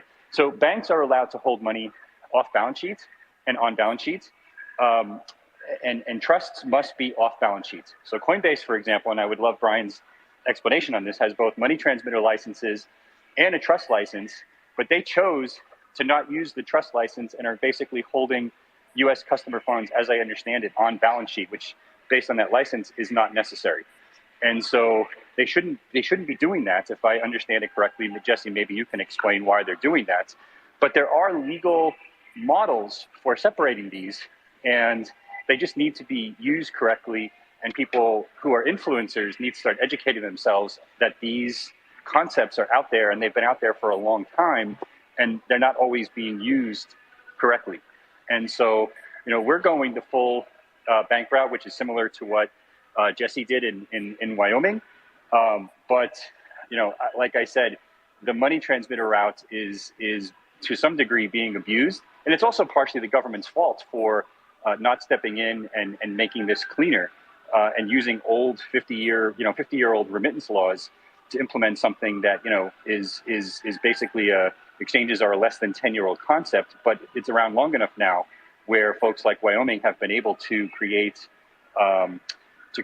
legal oversight that is specific to crypto. So, my point is, sorry for the diatribe, but there are ways to address this so that you're basically holding things off balance sheets. I want to just quickly take the mic, if you don't mind, for you, Bar Bill. So we have another exchange that will be coming up as well. We're just validating the account before accepting them on stage. But we do have MEXC on stage. Andrew, how are you? I am excellent, everybody. It's such a pleasure to join some old friends and some new friends here today. Andrew, first I want to applaud you for... Sorry, I just want to...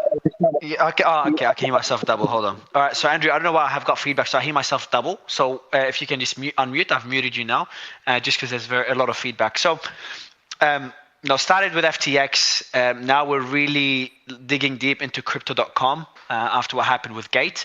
And the more we dig, the more questions we have. We've had CZ, Binance, we've had Jesse, Kraken, and now we have, of course, we've had, Bill is still on stage. We've had Charles Hoskinson offering clarity, and that's kind of leading other exchanges to also come on. I appreciate you doing that, and other exchanges following your footsteps. So we've got questions. I think Simon will have the most questions. There's the famous Simon line of questioning. But first, general overview on the current situation and as transparently as you can, MEXC's situation. So let's kind of review the state of affairs. As everybody may know, I come from the compliance side of our industry. I founded iComply back in 2016, and that protocol powers a lot of these order books that the banks use today to compliantly do their security token transactions and meet those travel rule requirements with privacy regulations, kept in mind. So I have a unique kind of perspective here of what even the regulatory environment looked like, what could or couldn't have prevented this, and kind of where FTX's red flags were tingling my spidey senses all along the way. So first and foremost, there's a major difference between registration as an exchange and licensing as an exchange. In registration, you're kind of self-regulated, you're self-reporting, you are sending suspicious activity reports and similar. Licensed, you have capital requirements, you have a lot more rules and regulations within each jurisdiction. So that could be state by state, it could be province by province, country by country. As we all know, the landscape and the rules are not equivalent or the same country to country, state to state, province to province. It could be very easy to get a license in Alberta, but not in Ontario, just as Canada is an example. So now zooming in on the brand that we saw this week with Trouble, it's a $1 trillion industry. A player with about $8 billion in debt in their balance sheet is suffering. A lot of hysterics around this, the doom and gloom of the collateral damage or the contagion. For me, it seems like the contagion's more along the side of misinformation. We look at FTX. This is a company that named an arena, sponsored a sports team, spent millions and millions of dollars acquiring property, hiring celebrities, running expensive commercials. How is it that this business, who started with very similar capital to all the rest of us in the landscape, is able to spend so egregiously without bringing money in? Where did that revenue come from? How could you afford to do all these things and basically buy the trust of consumers? And this is I think the biggest red flag in our industry is you shouldn't be able to buy people's trust. You should be able to earn trust through truth. And proof of reserves is truth. So MEXC, following suit with our peers here in the industry, is en route producing our proof of reserves. We've also disclosed from the Nansen report that was published what our stablecoin inflow looks like. MEXC has always kind of been a quiet, silent solution. Our play has always been to aggregate all the best services to a single login. So consumers had, a one-stop shop to find all the things that they wanted from crypto. And we didn't spend users' funds on egregious things like the World Cup and stadiums and all these ridiculous things like Larry David at the Super Bowl to deliver that message. What we focused on was building a great product, putting that product into the space, and letting that product and the consumers kind of inform it, give us their feedback, and tell us what they wanted. We don't need to spend to look like the biggest, in our space, we're a challenger brand. If Binance is McDonald's, then companies like mine are Burger King or Wendy's, and we have our niches. Our niches are low caps, altcoins, meme coins, gems, Web3, metaverse, and the things that we incubate. What is not our bread and butter is incestuous market maker relationships. We have guidance from Travel Rule where you have to share beneficiaries and originators, and that would expose those types of relationships in the future. Anybody that's properly implemented Travel Rule, you would see, if you're reading their reports and their transactions, if they're, placing bets and liquidating their own users and transactions, that guidance would require that. So that's kind of my perspective. There were a lot of red flags with FTX. A lot of the industry insiders, people working exchanges could see them. A lot of the users that have become destination lists that are looking for new homes have migrated over to MEXC. We're, enjoying the ability to serve them, but it's unfortunate, the reason they had to come to us. And that's where we're at. I think that in this environment, especially on the derivative side, you're going to see us in the top 3 going forward. Just from the user migration, we've been 2 pretty strong for a couple of days in a row now. And I also think that the outlook of the industry in general is very positive. Crypto's got about $1 trillion in assets and securitization circulating right now.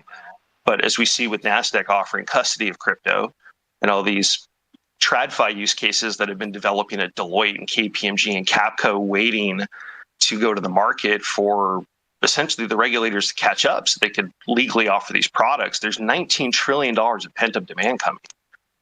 20 times the volume, the velocity of money is going to enter the space. And, we're all talking about $8 billion from a $1 trillion cap. It's kind of small in perspective of what's to come. So those are my thoughts. Simon, did you want to kick off the questions? Fubar, Simon, or Chep? Yeah, I don't know how I've accumulated this role, but okay, I'll do a few questions. So my job seems to be to ask tough questions to exchange operators. Do you have a token? We have the MEXC. Very big question. Yes, we have the MEXC token. Yeah, token.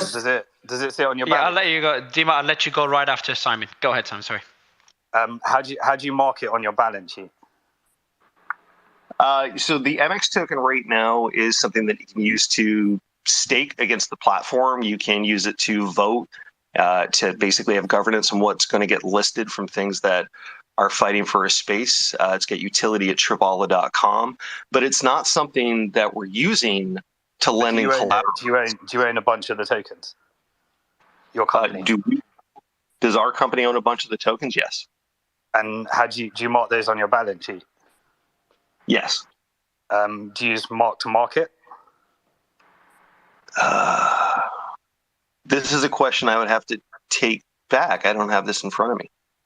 Okay. Do you offer any lending or collateral services? Not against the MEXC now.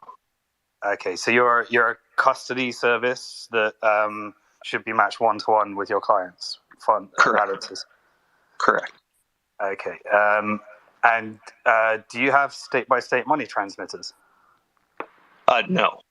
So you're an MSB? No. So MEXC is not a money services business in the United States. Okay. So do you offer services just outside US? Correct. We serve about 170 countries globally, but the US and Canada are not included. Okay. Are you a virtual asset service provider somewhere? We are a VASP, yes. Okay. Which jurisdiction? We're registered in Seychelles. Okay, cool. And so have they got a VASP regime, or did you grandfather in, or is it something you've already gone through?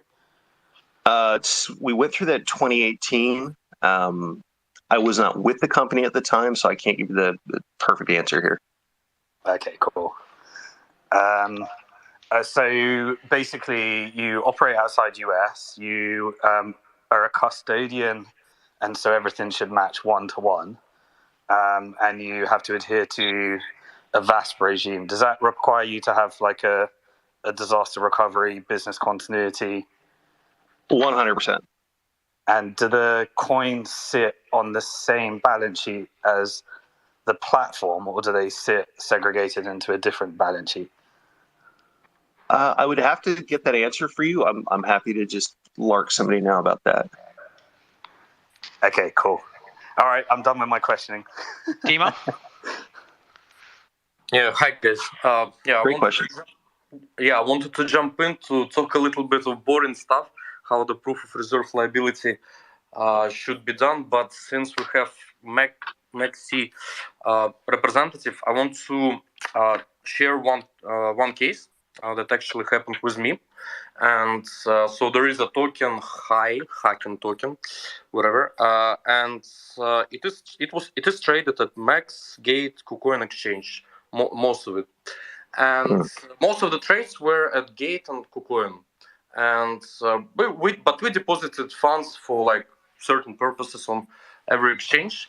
And at some point in time, I understand that our balances are big, because I'm tracking on-chain data very carefully. I understand that our balances at MEXC's exchange are higher than the cold wallet show. It was about like 1 year ago. Then I'm okay. Let's try to experiment. Let's try to withdraw all the funds and see what will happen. So I made withdrawals from MEXC exchange. And so there were two transactions. First transaction was a transfer from the Gate.io cold wallet to MEXC cold wallet, and then transfer from MEXC exchange to my wallets, like to the amounts of withdrawal. Like it took a little bit longer than usually, but is that you just jumped. Yeah, sorry. The reality, I had the incoming call. Sorry. The reality is that it looks like, and I just sent this transactions ID in the comments. It looks like MEXC exchange was transferring my hacking token to Gate.io to use their liquidity for their purposes, which is okay. I think it's fine if it's like if it's transparent and it's publicly set. But then MEXC exchange should not say that they are exchange. They should say that they are broker. Or any other explanation should be like publicly available. All the transactions ID are in the comments, so like people can check my words. Thank you. Understood. And, a year ago in MEXC's history as a company and its product development or roadmap of becoming, registered in certain places and licensed in others, there were a number of, cooperative relationships between brands like Gate, Bybit, Huobi, similar, with MEXC on certain projects, listings, and I believe in your case, very specifically a liquidity moment in your project. But since then, we're about 1 year out from there. We've internalized a lot more here at MEXC. And those types of relationships and cooperations, when they do exist, are public. But that's, excellent feedback of the evolution of, a player in the ecosystem. There were a lot of places where we don't see the other exchanges as competitors. There's a number of us. I believe CZ called this out when he first got his call from FTX. He thought they were going to call him about OTC. So this is pretty common in our industry that we're going to reach out to each other, lend support, especially in circumstances where we want to make the consumer happy. At the end of the day, we were all traders before we all worked in this space. And this space is built on the conviction and the trust of all of us cooperating. It's not like a bank introduced crypto and had it collateralized with trillions of dollars when crypto hit the market. Crypto is an idea. Crypto is a germ, a seed that we've all kind of watered and developed. And these types of cooperations and overlaps are going to be necessary to sustain it long term until there is tens of trillions of dollars of liquidity circulating behind all the products and services we've all been building for the last 5 to 6 years. That's a fantastic question. Sorry, another question. I'll just go. Yes, Simon, do you charge people to list a token on your exchange? Yes, we do. And do you require them to have market making? We do. So we don't provide the market making at MEXC. And that's a major red flag, is that kind of incestuous relationship between forcing a project or a community to work with a partner. That's where you get a lot of area and space for conflict of interest. If you don't mind, if I add something this time, I just want to, you mentioned that you guys are domiciled in Seychelles. And I'm not pointing fingers at MEXC, because I know that because of the tight or lack of regulations in more first world countries, it's very difficult to get licenses to operate. My question is, what recourse users have to an exchange that is registered in a place like Seychelles? It just feels, and I'm not pointing fingers at MEXC, please, because actually MEXC is a great exchange. I use the exchange, I'm going to be honest, so it's not a dig at MEXC. But I think one thing that we've learned now after what happened with SBF, they're sitting in the Bahamas. If you want to go and do legal action in the Bahamas, good luck to you. There's also that famous time where Arthur Hayes was on stage with Nouriel Roubini, and he said something like, come and sue me in Seychelles and pay with bananas or something like that. I don't remember the exact quote, but it had something to do with Seychelles and paying with bananas. I'm just, I think one thing that this thing has taught us is that the centralized entities need to be regulated. And users should feel more comfortable dealing with centralized operators in more regulated environments. I'm not saying that it's foolproof, because I don't think that the regulators are perfect, and testament is that FTX US is in exactly the same position as FTX International. But I'm just I'm kind of concerned now with all this going on about oh, we're regulated in Seychelles. Okay, well, that what do Seychelles laws mean exactly? I don't know if anyone else has similar concerns. Let's open this can of worms. I kind of love this thread because my compliance background before working at an exchange is tingling here.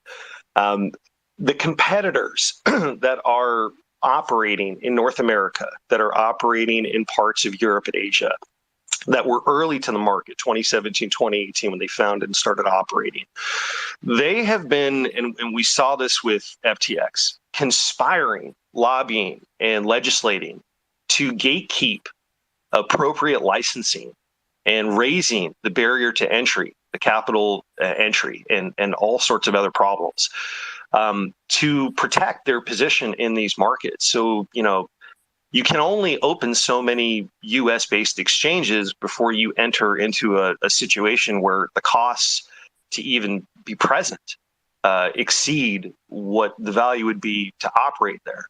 And just to give you a couple of examples, we saw recently a major credit card company, I'm just not going to say their name, they acquired a business called CipherTrace. Why would the world's largest creditor need all the wallet data? And, we're watching Celsius and Voyager collapse on the lending and credit front.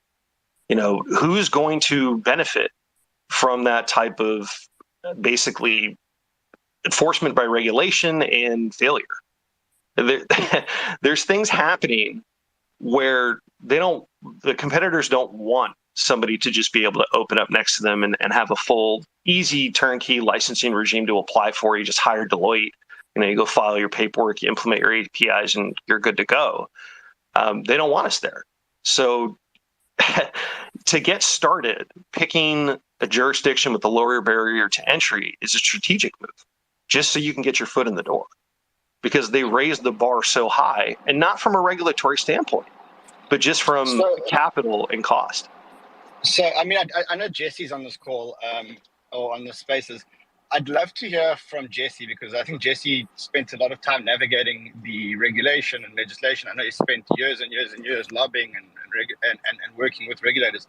What is the difference in terms of, and I'm talking specifically from a user's point of view, when an exchange is regulated in the United States, what does the exchange have to do different from every other exchange? I kind of want to get a list of all the steps that, when we're dealing with an exchange that's licensed in the US, what are we actually getting versus the other exchanges? Yeah, it's a very complicated answer, and I think the short answer is you don't really know. And countries that offer licenses tend to only be concerned with the residents of their countries. So take Japan, for example. We had to set up a fully separate infrastructure for our Japanese clients. So that's total balance separation, all kinds of stuff. They've got their own operations such that if the main Kraken global entity were to blow up, the Japanese entity would be able to survive on its own, and distribute balances to people. So some countries might require you to do that kind of segregation, but you can also potentially operate your entire global business out of a particular country. And they may not care so much about what happens to residents or your clients that are outside of the country in which you're licensed or headquarters. So I think you really can't make any assumptions from the outside about what's happening. And these the regulators are not they don't have a real-time view into the company's balance sheet and transactions and stuff like that. We do audits on a regular basis, so they'll have some perspective there. But the stuff that happened with FTX and Luna and Three Arrows and all this contagion, all this stuff probably happened, in a period of time where a regulator wouldn't have noticed, or if you just lied for one round of questions, maybe you could have got away with it, for a few months, until it came back to you. But being based in the U.S., the legal regime here in the United States was one reason why we founded the company here. We thought that the space, that exchanges needed credibility. Mt. Gox was in Japan. We thought that a U.S.-based exchange would be seen as more credible. And, obviously, there's a great body of bankruptcy law here, and there's a lot of protections here for consumers in the event of a blow up. And while there are a lot of licenses to get in the States and as well in Europe, I don't think you can count on the regulator to really provide a significant amount of oversight over a short period of time. And I think that you could lie to them, you could fake your statements, you can dupe your auditor, probably for a significant amount of time. So I wouldn't count on them to be protecting you. I think the difference, though, is that if you're in the United States and you do that, then you really fear getting jail time.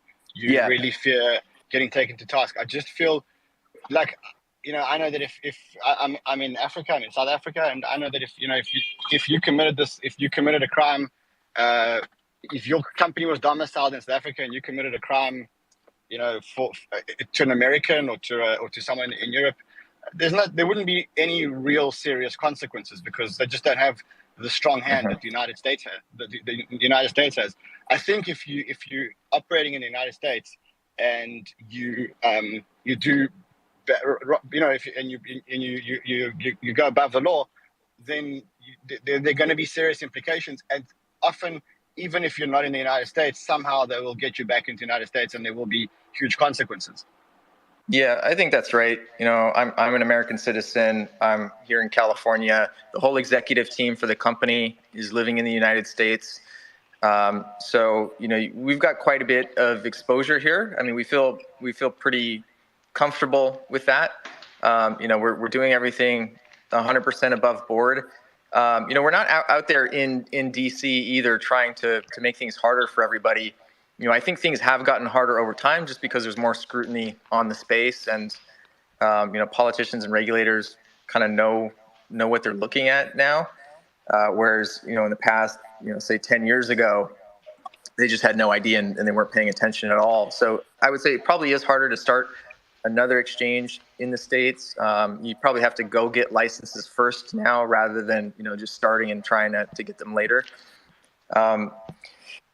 But I think if you're going to do something as a consumer, if you're a customer of one of these venues, and if you don't need to do something that really requires an offshore entity to do, like let's say the activity you want to do is illegal in the United States, so you're going offshore, like you would in the old days to a poker site or something, right? You have to it's illegal in the States, so you got to go offshore to do it. I understand that, but if you're just going to park your coins somewhere, I think you want to park them in the most heavily regulated, supervised place possible, where there's the most accountability for the operators.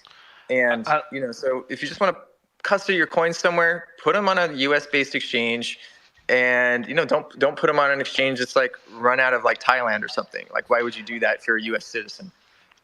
And I know, Gaurav, you've got a few questions as well for Andrew.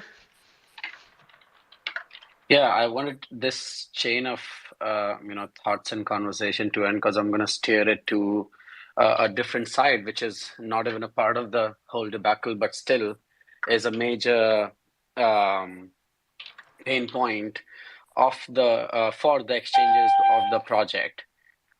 So yeah, if everyone's done with this line of thought, I would want to share this and then leave. I'd like to jump on the subject of the Seychelles and regulation. Okay, I'll let you jump in on that point, Elad, quickly, and then we'll give Gaurav the mic. All right, so thank you very much, first of all, Mario, for having me. And again, I'm not trying to pick on MEXC or anything like that. All the